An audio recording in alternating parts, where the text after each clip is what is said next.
L'impasse institutionnelle s'est encore aggravée ces dernières heures. Des échanges de tirs ont retenti dans plusieurs quartiers d'Abidjan la nuit dernière et les supporters d'Alassane Ouattara, dont la victoire n'est pas acceptée par le pouvoir sortant, ont même brièvement dressé quelques barrages dans les rues.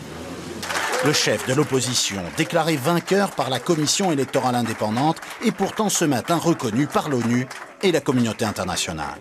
Je suis donc le président élu de la République de Côte d'Ivoire.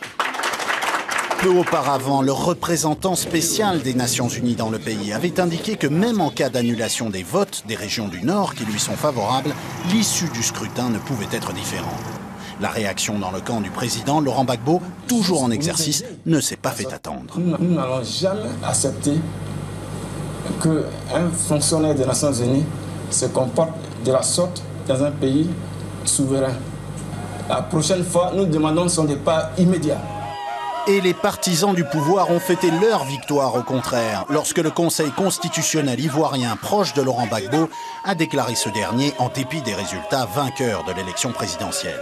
De ce côté, on veut faire vite, sa réinvestiture était déjà programmée pour 13h heure française, avec un soutien de poids, celui de l'appareil militaire, rendant les risques d'affrontement plus vifs encore. D'autant qu'à Bouaké, fief de l'ancienne rébellion des Forces Nouvelles, le soutien pour Alassane Ouattara est clairement affiché.